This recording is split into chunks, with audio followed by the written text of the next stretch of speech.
Assalamualaikum warahmatullahi wabarakatuh. Alhamdulillahirabbil alamin. Langsung perkenalan, nama Ali Qadri. Disebutkan man ngarofa nafsahu faqad ngarofa robbahu. Ngarofa nafsahu fasadal jasad.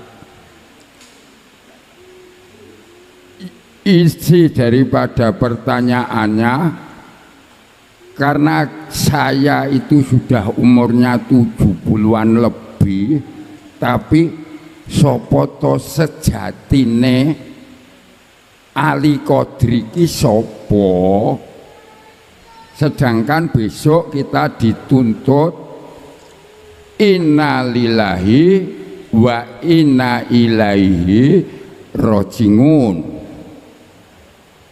Lah ini Ali Qadri itu siapa, apa unsurnya, bagaimana prosesnya kok jadi dari Allah menjadi insan.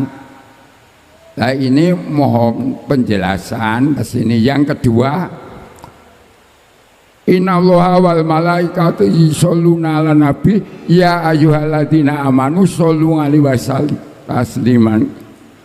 Yang saya tanyakan, niat saya untuk sholawat kepada Rasulullah itu diniatkan kepada Muhammad bin Abdullah yang lahir di Mekah, sedo di Madinah itu, atau kepada Muhammad Nur Muhammad, atau kepada Ahmad, karena dalam Al-Quran itu ismuhu Ahmad.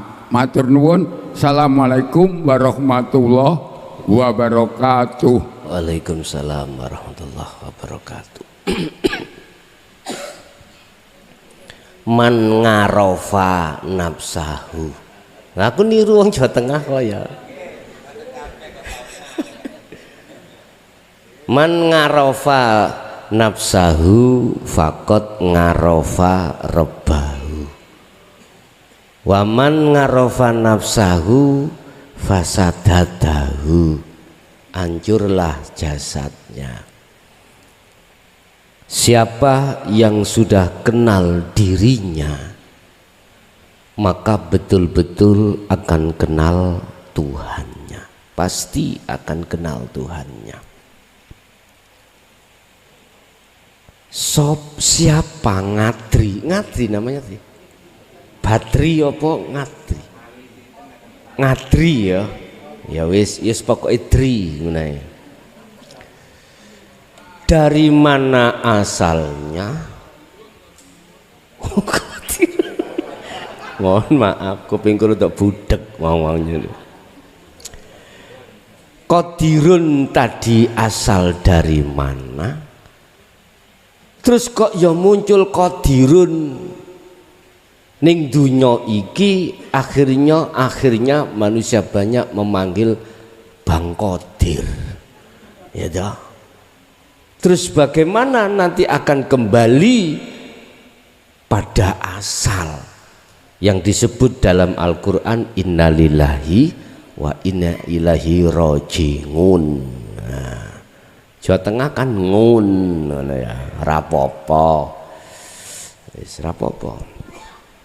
Gini Pak, sekarang kami akan ngurai dulu maksud daripada man ngarofa nafsahu. Man ngarofa nafsahu. Ngarofa nafsahu. Siapa yang kenal dirinya? Diri yang mana? Apa diri jisim? Bukan. Apa diri jasad ini? Bukan. Yang dimaksud diri mana? Udah, Allah ciptakan jisim ini berbagai banyak unsur. ada kepala, ada tangan, ada perut, ada kaki. Bukan ini yang dimaksud, bukan. Nafsahu, diri itu yang dimaksud adalah ruh. Di dalam diri ruh juga ada rangkaian. Di situ ada sifat basariyah, ada basiroh. Basariyah itu ada nafsu, nafsiyah dengan amarah. Basiroh ada nafsu, lawamah dengan mutmainnah. Yang sering orang sebut sebagai jiwa, atau ada yang mengatakan nafsu, ada yang mengatakan dulur, papat, pancerindi, panceri kurip. Dah tak rangkaiani disik, tak prosesi lewat hal ini. Di dalam ajaran budi luhur pada saat Islam durung belum datang di Pulau Jawa, para kekasih Allah itu rapat. Gimana orang Jawa ini tidak mengerti tentang bahasa Arab, tidak mengerti tentang hukum-hukum syariat, biar dia itu jiwanya itu, ruhaniyahnya itu berbudi luhur. Akhirnya para kekasih Allah dulu yang sampai sekarang banyak yang tidak ditemukan namanya yang sudah sedo sebagai penggagas dinul hak, dijawakan ya Pak, dijawakno, bahasane Arab jawakan gitu. Diterjemahkan dengan bahasa Jawa yang pada saat itu masih berbahasa Jawa Hono Coroko Doto Sowolo. Lah terus no bahasa daerah dulu.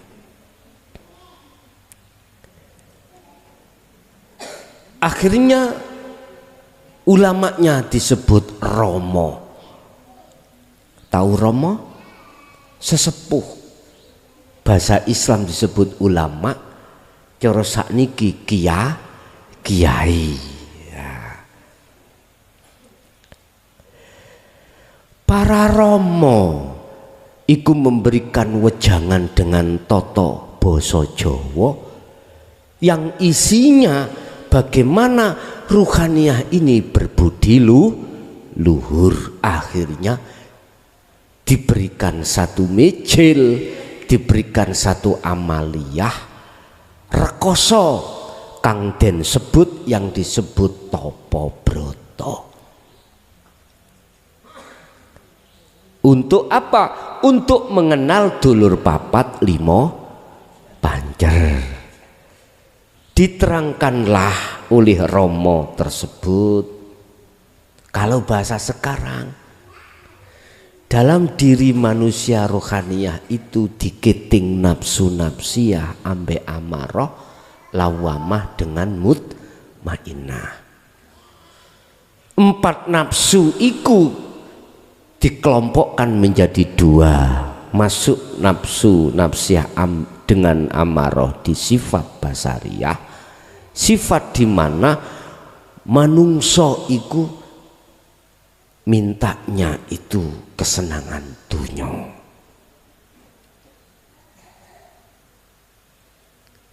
Allah katakan di dalam Al-Quran, inna nafsa, nafsu yang seperti ini itulah amaratum bisu, ngajak lali nang Gusti Allah dengan bentuk ruhaniyah iku bersukaria terhadap kesenangan dunia. Akhirnya Allah menurunkan surat Ibrahim ayat 3. Nafsu iki loro iku sing gapleki iki.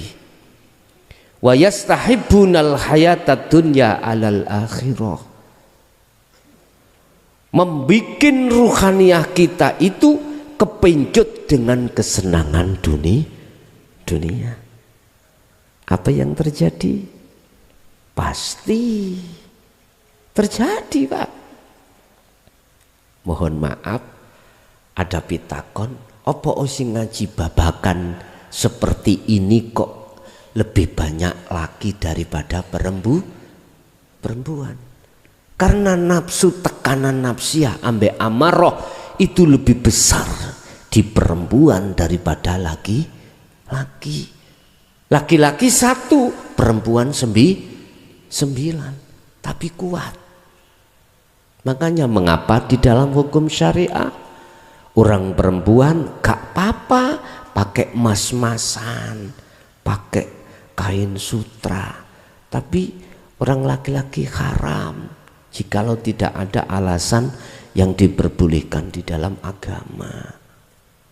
Makanya susah mencari perempuan yang mau hatinya berkemas-kemas condong nang Allah.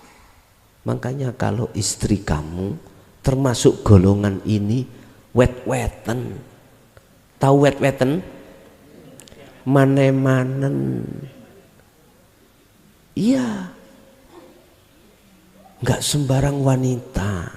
Ayo lihat sejarah dari beberapa istri para rasul itu. Macam-macam. Titenani bagi wong lanang. Salah satu di antara wanita yang condong hatinya pada Allah, kalau si lakinya, Bu, kalau manggil apa Pak? Bu apa Ma? Ma, ada janda yang suka aku gimana? Titenani, nek jenengan gak kepingin remek, nek kepingin remek kono rabin, biasa ngono. Titenani. Iki yang sudah condong pada Allah. Tapi titenane wong laki-laki iku hatinya condong pada Allah. Iku gak kemalan ngaplokan. Ngerti ngaplokan? Gak sok kemalan ngamuan terhadap istri. Selalu sayang terus, disayang terus. Karena sama halnya menyayang dirinya pada Allah. Wis. Ketika saat ruhaniyah Anda ini terkuasai oleh sifat basariyah, sampai kapanpun ruhaniyah tidak akan pernah bisa kembali pada Allah. Terus solusinya bagaimana? Kubu yang kedua, dulur yang kedua yang masuk di dalam sifat basiroh, guganrek. Bahasa Indonesia ini apa? Guganrek. Bangunkan. Caranya membangunkan bagaimana? Mohon maaf, kalau tidak bisa digoyang ngambil banyu, diobong. Artinya gini, Bu, seringkali Allah kasih pitutur kita lewat utusannya Allah. Ajaran dinul haq itu, ya, ma'ul hayah, air kehidupan itu didatangkan tabioren, dia akan tangi karena itu makanannya ya. Akhirnya dididik dan melakukan kholwat. Dengan begitu sifat basariyah tadi ya yang didominasi nafsu yang ngejak jelek, itu sedikit demi sedikit akan jinak, baru mulai mengembang. Apalagi selalu ruhaniyah jenengan mengasah dzikir sirul asror, ketakutan nafsu-nafsi sampai amarah, takut dibeleh, ya, takut dibunuh, kelihatan pedangnya aja takut dibunuh udah. Habis itu apabila ruhaniyah jenengan ini sudah terkuasai oleh sifat basiroh, lah ini masuk di dalam man ngarofa nafsahu, ngajak ruhaniyah untuk menghadap Allah. Jadi dua sifat itu tiap hari tiap saat perang. Satu mengajak melihat meyakini terhadap roh makhluknya, satu mengajak terhadap roh untuk meyakini bahwasanya semuanya yang berlaku itu hanyalah Allah. Menang. Kalau menang sifat basiroh, maka inilah yang kumaksud Anda kenal diri Anda. Oh, berarti hidup itu bukan ku makhluk roh tadi, hidup itu ku Allah. Makanya jawabannya gini, fakot arofa robbahu, fakot ngarofa robbahu. Barang siapa yang kenal dirinya, maka betul-betul dia itu kenal Tuhannya. Ya mesti aja Pak, muncul urip ya sejatine. Akhirnya yang melihat, kalau arafah saya maknani melihat loh, berarti yang melihat hidup itu hidup. Inilah ruhaniyah yang bisa wa inna ilaihi rojiun. Yang tadinya air hujan masih turun belum sampai ke laut, kalau sudah sampai kenal dirinya berarti air hujan itu sudah sampai ke laut. Kalau sudah sampai ke laut disebut air hujan? Enggak. Tapi mengapa sebelum menjadi air hujan kok menjadi menjadi awan hitam? Itu Pak, yang nanti menjadi air kan hitam Pak ya. Iku bentuk ruhaniyahmu iteng, ireng, gelap.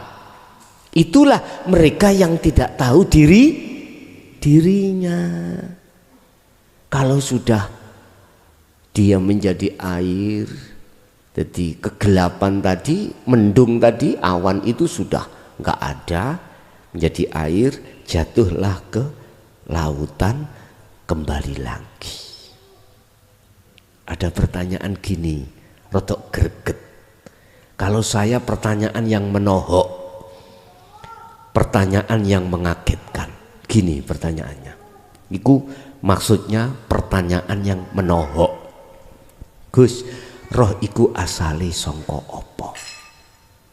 Dari mana? Bolehkah saya mengatakan roh itu Allah? Lah gitu nggih. Ini pertanyaan yang menohok. Gini jawab saya. Selama air hujan belum sampai ke lautan, jangan sekali-kali kau sebut iku air laut. Jangan. Walaupun itu asalnya dari laut. Paham maksud kula Bu? Oke. Kalau Anda sudah diahad, hukumnya enggak apa-apa. Jenengan mengatakan yang ada itu Allah. Enggak apa-apa. Kalau belum sampai ke ahad, kok bicara Allah, aku iki. Jawabannya ada di surat Al-Anbiya ayat 29. Itu tadi, nggak boleh.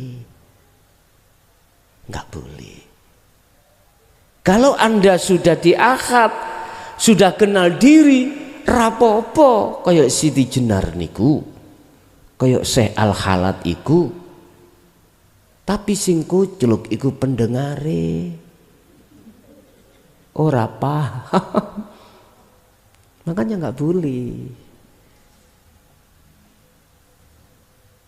Jadi tak jawab, kalau panjenengan sudah sampai menjadi air laut, iku gak apa-apa. Makanya maksud innalillahi dari Allah, ruhaniyah jenengan iku dari Allah. Bahasa yang sangat halus, karena Nur Muhammad itulah Allah ciptakan sehingga muncul dunia dan seisinya. Karena ada sel dalam diri Anda itulah akhirnya muncul jasmani. Padahal kita ngomong rohani. Berarti ngomong rohani maksudnya adalah nafsahu, diri ruhaniyah, bukan diri jasmani. Jadi kodriku sopo? Kodriku bagi mereka yang sudah ke akad, ya Allah. Bukan maksudnya Allah makhluk, bukan maksudnya kodri makhluk. Hidup yang ada pada diri kodri makhluk, iku apakah kodri punya hidup? Kodriku yo seperti suwarun qaimatun, patung sing gak duweni manfaat opo. Seperti patung yang tidak memiliki fungsi apa-apa. Kita itu makhluk seperti itu. Tapi manakala makhluknya sudah tiada, memang sejatinya nggak ada. Akhirnya yang muncul nyatanya Allah, baru ngomong maksudnya kodri bukan makhluk, kodri hidup itu. Bahasa lesan kodri, bahasa syariat kodri, bahasa hakikat itu hidup. Iki maksudnya berarti man arofa nafsahu fakot arofa robbahu. Sing sapa wonge wis kenal nafsahune, ya fasajatahu, rusaklah zahirmu, fanaklah keakuanmu. Wis bener memang iki. Rusak wis, rusak iku fana. Fana iku sudah tidak ada. Oke, nek durung iso nrimo, tak alusi maneh. Lewat sifat wajib lan mokhali Allah. Sifat wujudi Allah yang kepara papat sing sak jerone 20. Kepara papat sak jerone 20.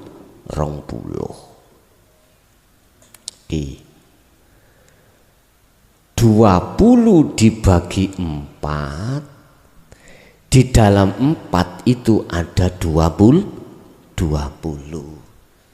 Pertama adalah nafsiyah,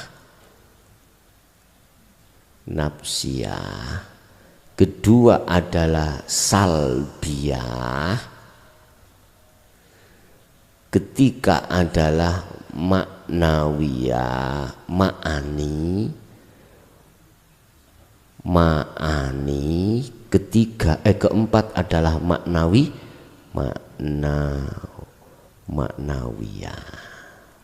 Wis. Sifat 20 nafsiyah khususnya adalah wujud. Itu jadi sifat wajib Allah yang tidak boleh tidak ada. Harus. Wis. Lawane sifat wujud adalah Adam.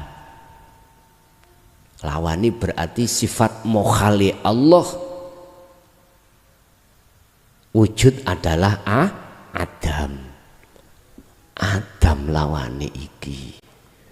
Ngadam lho ngono lho. Wong Jawa Tengah Klaten ngadam. Ngadam itu maknanya tidak wujud. Lah sifat ngadam iku jadi sifat wujudnya makhluk termasuk manusia. Sekarang mengapa banyak manusia mengatakan yang wujud itu adalah makhluk sementara Allah itu enggak wujud? Lah gitu nggih. Iki banyak manusia. Karena apa? Karena yang dipakai itu aturane nafsu nih. Apa? Ainul basyariyah yang dibuat melihat itu moto dohirmu. Ngono. Akhirnya mata dohir kelihatan cagak wujud. Alam sandal meja wujud. Lah gitu toh. Oke. Coba sedikit aja gunakno meripat hatimu. Ini oleh karena banyak manusia menolak ajaran dinul haq.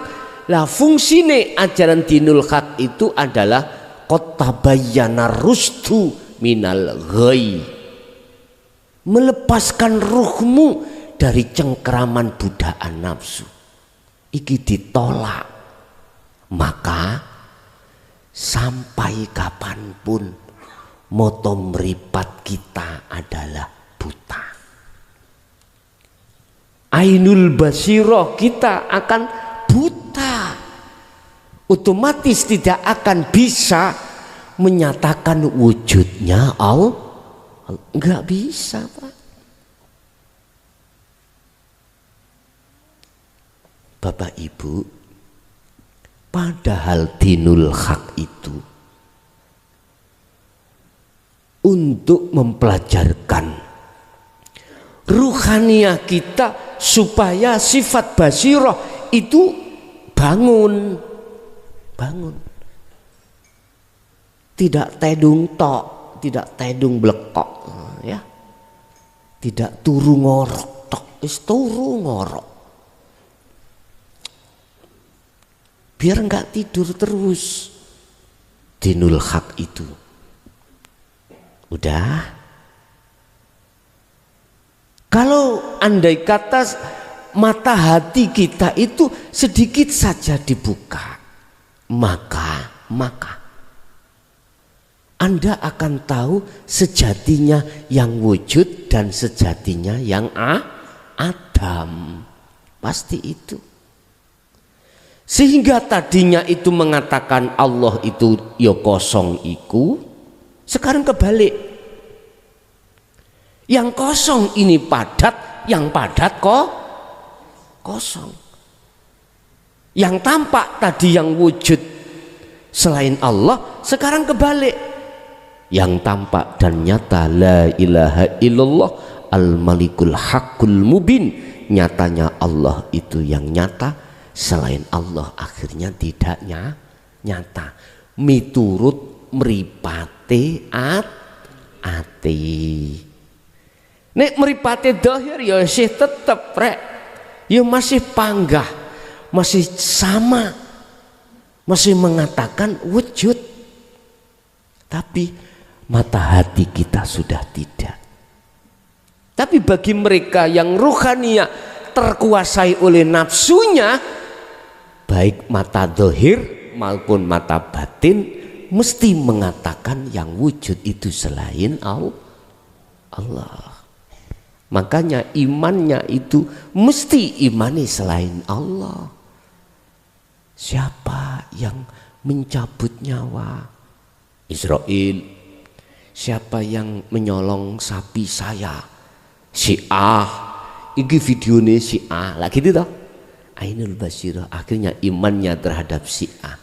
Tidak bisa mata hatinya tembus ke Allahnya hidup pada diri si A yang mencuri lembu. Akhirnya apa yang terjadi?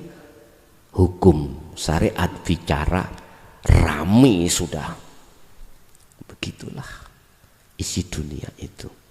Udah, siapa yang kenal pada dirinya maka betul-betul dia kenal Tuhannya. Ya mesti ae wong urip ya nang urip. Berarti inilah yang dimaksud sudah kembali kepada Allah.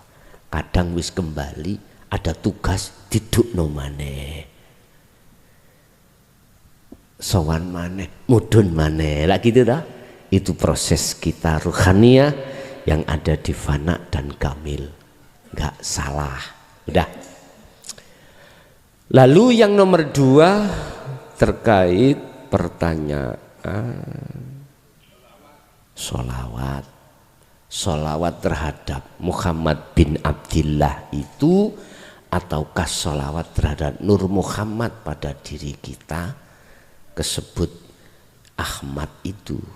Gini Pak, innallaha wa malaikatahu yusalluna 'alan nabi ya ayyuhalladzina amanu shallu alaihi wasallimu taslima. Innallaha sesungguhnya Allah, wa malaikatahu dan malaikat Allah, iku yusalluna, ya. Kebanyakan kan diartikan podo moco sholawat. Lah ngene ta? Kebanyakan diartikan itu. Iku yusalluna podo moco sholawat sapa Allah dan para malaikat. Alan Nabi ing atase Kanjeng Nabi, maksudnya Muhammad bin Abdillah. Lagi itu toh Pak ya. Saya mengartikan secara umum dulu. Mohon maaf. Yusalluna kalau boleh saya artikan dari sudut pandang hakikat rahmat, syafaat Allah yang diberikan terhadap Muhammad. Mana bentuknya? Muhammad bin Abdillah dipilih oleh Allah sebagai nabi yang terakhir, utusan yang terakhir. Karena apa? Satu jawabannya, wa ma arsalna min qablika mir rasulin illa nuhi ilaihi annahu la ilaha illa ana fa'budun. Karena beliau mau menyampaikan dinul haq. Ini Pak, Muhammad, aku tidak pernah mengutus utusan sebelum kau. Allah dawuh, termasuk dirimu harus membawa wahyu yang paling inti dariku untuk disampaikan terhadap umat. Apa itu? Rupani ilaihi annahu, rupani wahyu berbentuk apa? La ilaha illa ana. Ini Pak, tauhid puncak, wahyu puncak yang ada kaitannya dengan ruhaniyah. Apa isinya? Tidak ada Tuhan kecuali aku. Aku waiku, bukan Allah. Kan gini, la ilaha illa ana fa'budun.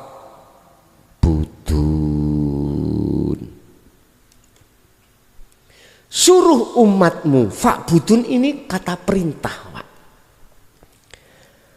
Allah memerintahkan terhadap Muhammad bin Abdillah untuk menjabarkan maksud dan mengamalkan maksudnya la ilaha illa ana itu bagaimana? Fa'budun, sembahlah aku, kata Allah. Muhammad suruh nyembah aku, jangan nyembah anta. Bukan.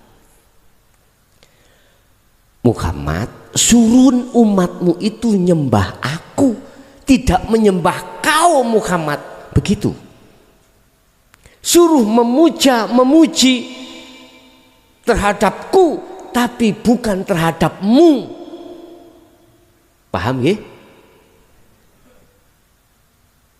kurang keras ya apa? Makanya saya nasihati Anda, jikalau mau monggo, kalau nggak mau nggak masalah. Jadi Rasulullah mengapa dia dipilih untuk dijadikan sebagai utusan yang mau menyampaikan hal ini?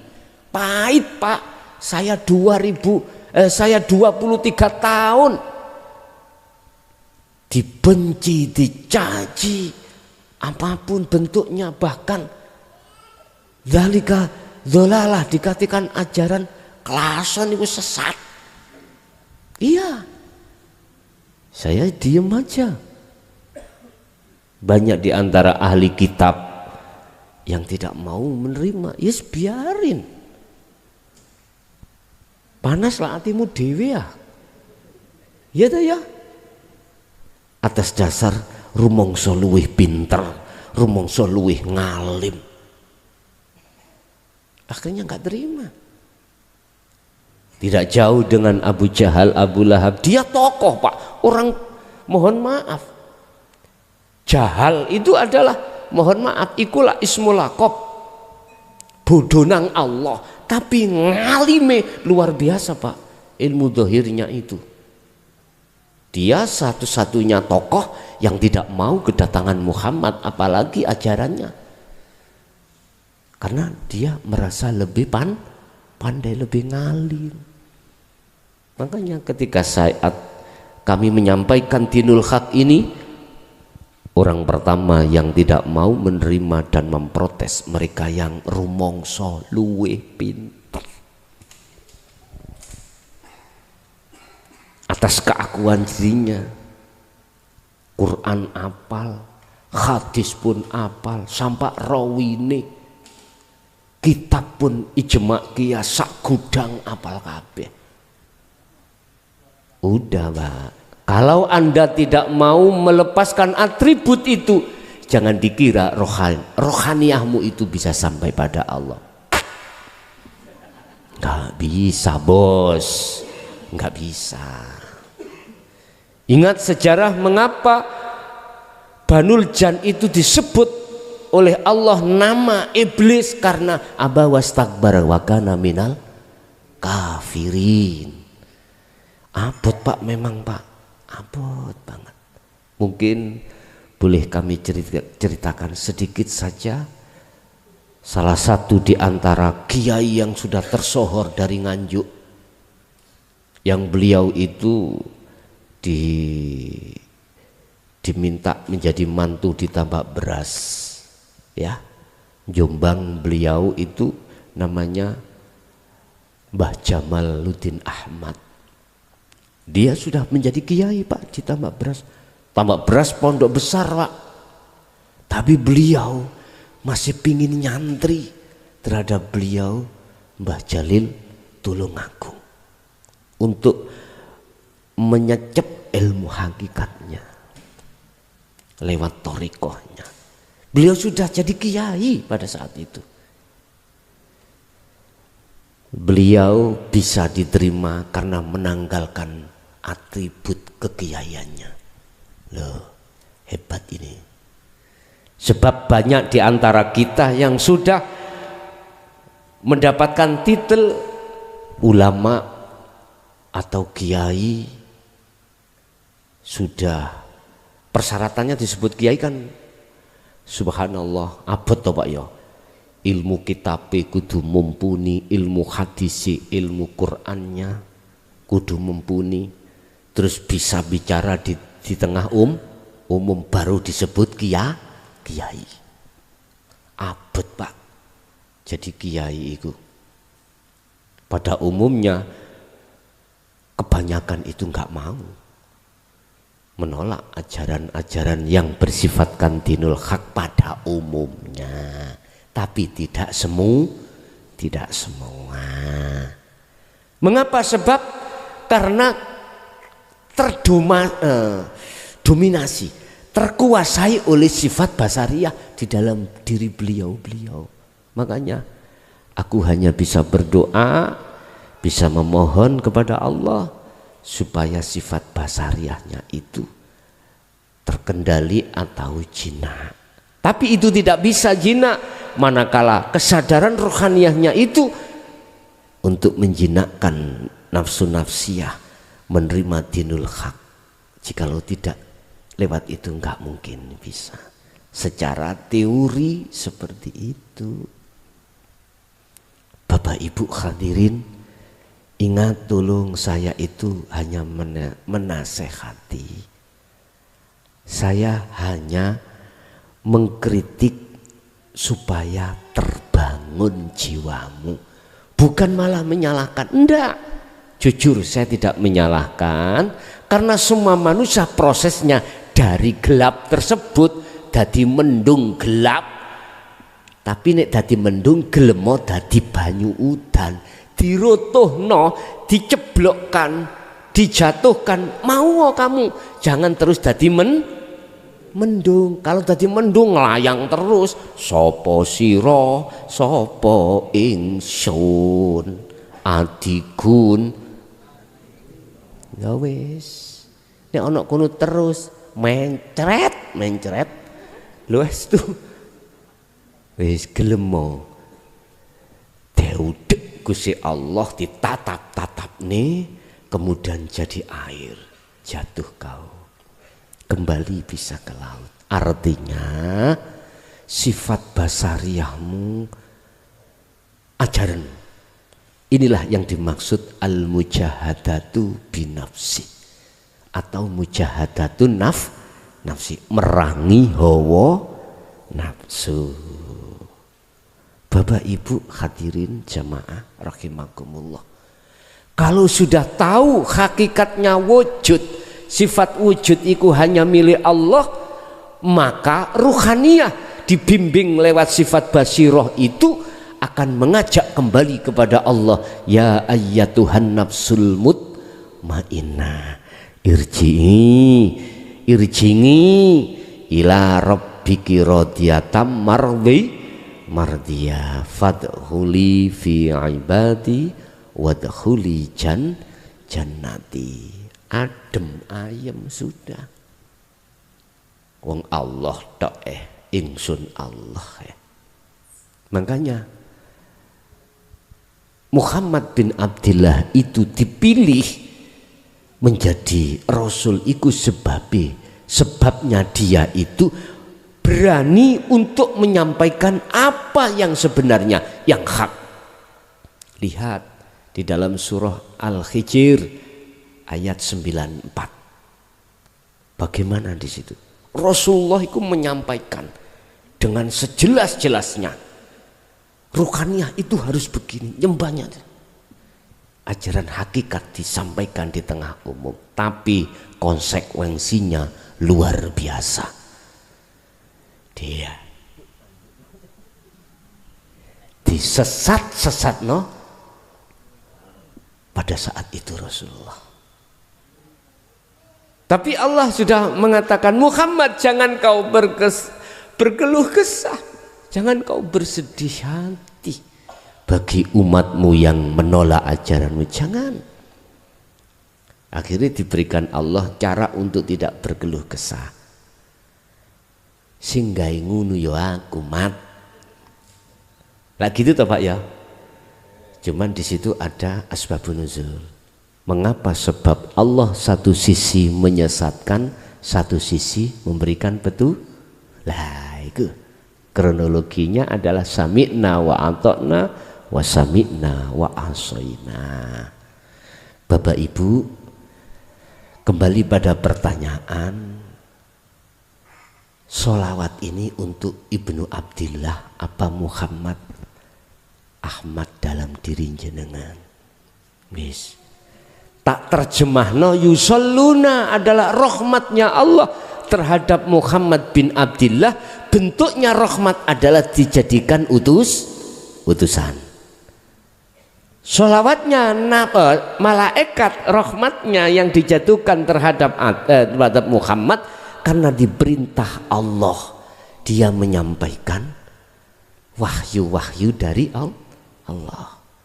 Berarti kalau sholawat itu Allah terhadap Muhammad maksudnya adalah rahmat, rahmatnya Allah terhadap Muhammad, dijadikan sebagai utusannya. Kalau malaikat berarti dia menyampaikan wahyu terhadap Muhammad. Terus kita sebagai umatnya apa bacaannya? Sholawat, shollu ala Nabi Muhammad, macam-macam. Dimaknani apa itu? Shollu ala Nabi Muhammad, shollu mugi paring rahmat lah ala Nabi ing atase Kanjeng Nabi. Sekarang pertanyaan sampean tak jawab dari mana kacamatanya. Ada dua, dari sarengat ambek dari hakikat. Nek syariat tetap mengatakan sholawat itu untuk Muhammad bin Abdillah, sarengat. Sementara hakikat kacamata terhadap dirimu sendiri. Yang kesebut Ahmad, siapa Anda? Makanya ada dua persaksian, syahadat persaksian pada Allah, kedua syahadat kepada Rasul. Anda kesini bisa sampai kesini bila mana tidak diutus Allah, diperintah Allah kesini, bisa datang sendiri enggak? Halo, enggak bisa toh? Berarti jenengan bisanya kesini sebab diutus, diperintah Allah. Berarti Anda status sebagai lah hakikat ojo syariat dong. Engko nek syariat sampean berarti ono nabi manehi, ono rasul maneh. Godhong ceblok, godhong jatuh dari pohon ke tanah. Ini kalau tidak dijatuhkan Allah, bisa jatuh sendiri? Tidak akan. Berarti daun yang jatuh itu bisanya jatuh sebab diperintah Allah jatuh. Kalau iman sudah masuk di situ, berarti status godhong apa tadi? Daun itu adalah utusan Allah. Oke, sekarang tak unggahno spektakuler. Iblis nggodok Adam, kalau tidak diperintah Allah bisa nggoda sendiri? Oke, berarti iblis iku hakikate utusannya Allah boten? Oke, kalau gitu iblis salah napa boten? Nah,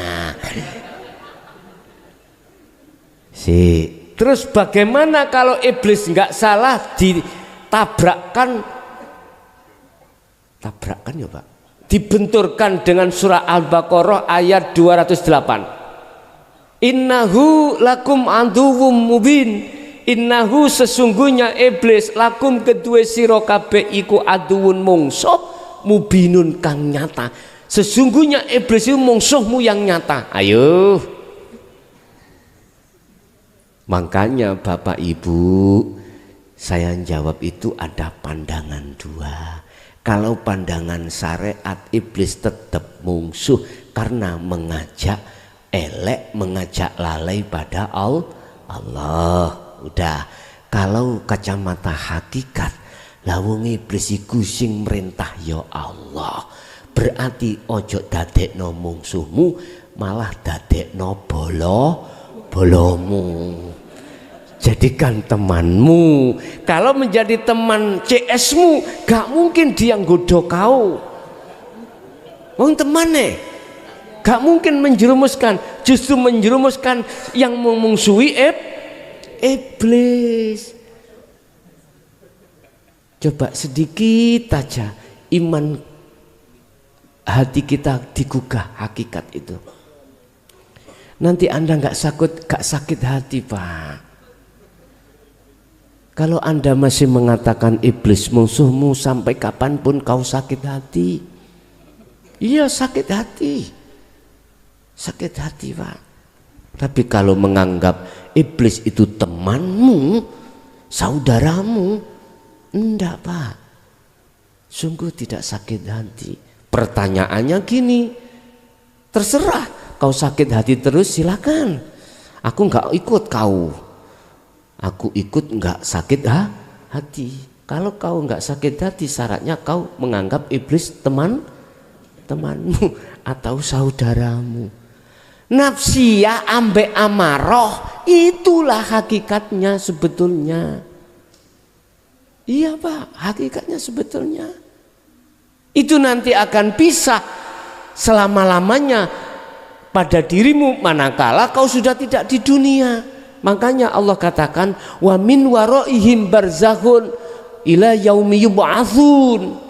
Wahai manusia, kau di dunia ini gua plei. Aku sing kasih urip, aku sing kasih melayani kau mulai minum, nggak bisa minum, saya hantarkan ke mulut kamu, terus sampai ke perut kamu, terus saya jadikan vitamin, terus saya jadikan beol sendiri-sendiri jalurnya. Kau tidak ada rasa terima kasih padaku, kata urip ngomong ngoten. Kau tidak bisa membayar oksigen yang saya kasihkan bernafas, kau tetap nggaplei. Laksana kau habis masuk warung, kau sudah wareg, sudah kenyang, sudah makan, sudah rokokan, kemudian nggak mau bayar, lari. Bagaimana yang punya maling? Gak mungkin, bos besok datang ke sini lagi bos, ya gak mungkin.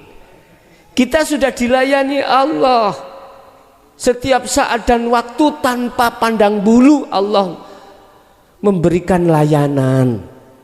Allah pun tidak akan pernah minta balasan, enggak. Seperti kasih sayang ibu kepada beta, ya, bagaikan surya menyinari dunia. Kasih ibu pada beta tak terhingga sepanjang masa, bagaikan hanya memberi tak harap kembali, bagaikan surya. Itulah Allah. Tapi logikanya Pak, mestinya jenengan rasa syukurnya itu apa? Fa'buduh, makrifatonan Allah, makrifatonan Allah. Ikut tak, gak dituntut kui bengi kudu sujud terus sampai subuh, enggak. Ruhaniyahmu itu dituntut untuk makrifat hanya pada Allah, hanya itu.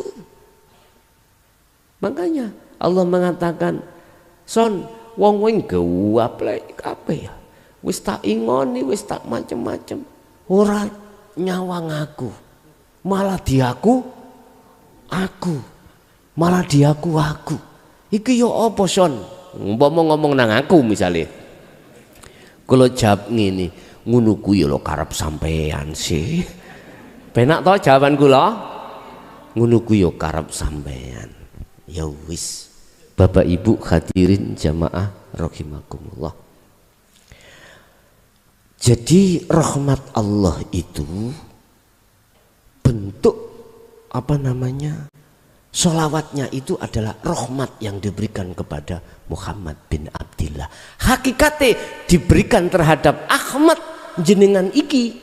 Bentuknya apa? Anda bisa sampai pada Allah meninggalkan cengkramannya hawa. Nah itu rahmat yang tak terhingga Anda. Ini.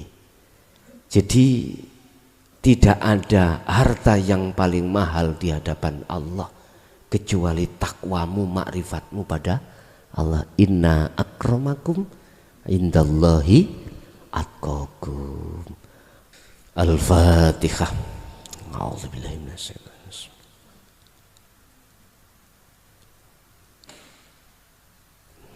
Akhirul kalam. Assalamualaikum warahmatullahi wabarakatuh.